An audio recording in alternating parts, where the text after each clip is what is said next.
Semarang Javaindo TV, inspiratif, lugas, terpercaya.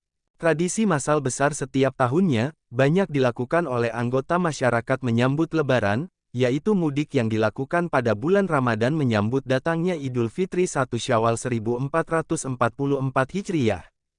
Mudik sudah menjadi tradisi bagi masyarakat Indonesia. Mudik biasanya merupakan perjalanan pulang dari kota menuju kampung halaman, baik dari Jakarta atau kota besar lainnya di Pulau Jawa, maupun dari luar Pulau Jawa atau sebaliknya. Jumlah pemudik di tahun 2023 oleh pemerintah, telah diperkirakan mencapai 123 juta, lebih banyak dibanding tahun lalu yang hanya 85 juta. Kenaikan ini tentu harus diantisipasi dengan perencanaan dan strategi yang matang.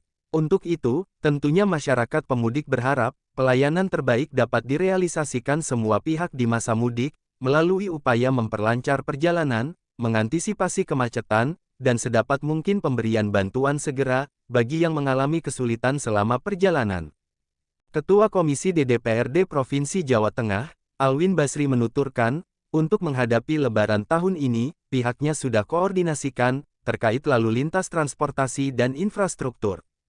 Terkait lalu lintas, persiapan jalan yang kondisi siap dilalui, kondisi bagus tidak ada lubang, untuk transportasi meliputi terminal, stasiun, guna persiapan menyambut Lebaran tahun ini, ucapnya, saat menjadi narasumber dialog bersama Parlemen Jawa Tengah, dengan tema Ayo Mudik Nyaman dan Aman, yang disiarkan langsung MNC Trijaya FM, di ruang Kanaya Hotel Normans, Jalan Teuku Umar nomor 27, Kota Semarang, Senin, tanggal 17 April tahun 2023.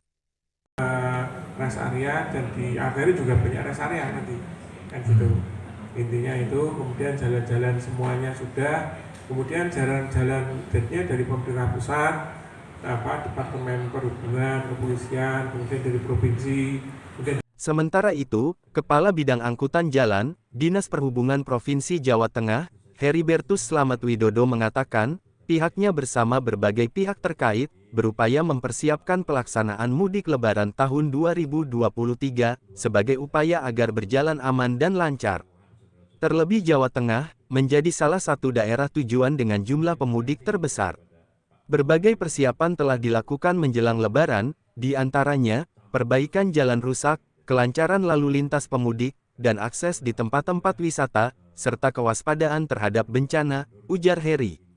Itu memonitor kami semuanya, jadi kami mempersiapkan betul, mengidentifikasi betul, kira-kira potensi kerawanan macet di mana, kerawanan dampak bencana kemarin bagaimana penanganannya, termasuk tadi bersama ditanyakan Mas Pras terakhir, betulkah guyonan itu masih berlaku gitu. Jangan-jangan di Jawa Timur, Jawa Barat juga sama saja sekarang guyonan juga. Tapi kita Jawa Tengah, saya tidak menutupi lah, Jawa Tengah itu terus berbenah karena kemarin memang timingnya sangat tidak tepat Pak, dari sisi infrastruktur. Pada kesempatan sama, pengamat transportasi Universitas Katolik Sugio Pranoto Semarang, Joko Setiowarno mengatakan, pada tradisi mudik angka 143 juta itu pergerakan, orang yang melakukan mudik, jadi bukan jumlah mudik segitu jumlahnya. Jadi yang melakukan mudik 143 juta, sekitar 17,8 juta mudik menikmati pariwisata, untuk itu kita belajar pada tahun lalu, angka kecelakaan dapat ditekan atau menurun, ucapnya.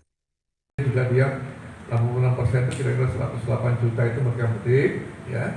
Kemudian yang sisanya 17,8 juta itu mereka yang ya wisata biasanya, ya untuk wisata, makanya di anggaran nanti orang ya dari wisata setelah Lebaran pasti ramai.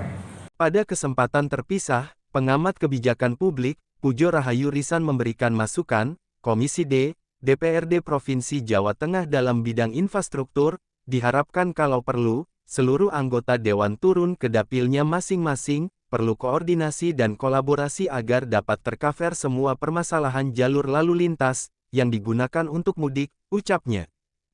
Jadi kalau menurut saya, syukur-syukur malah 110 anggota Dewan itu turun. Kalau masih ada waktu dibamuskan, reses sekalian Pak. Jadi wajib hukumnya turun ke dapilnya masing-masing. Karena apa? Perlu koordinasi dan kolaborasi. Jadi nanti tercover semua. dari dapil yang ada tercover dari 110 katakan. Ya kurangi pimpinan lah, kalau pimpinan tidak perlu turun. Nah itu ketika ada masalah di titik-titik tertentu, itu kelasnya Pak Alwin itu kontak ke Dirlantasnya, bahkan ke Kapoldanya itu punya posisi tawar. Demikianlah dari Semarang, Taufik Javaindo TV melaporkan.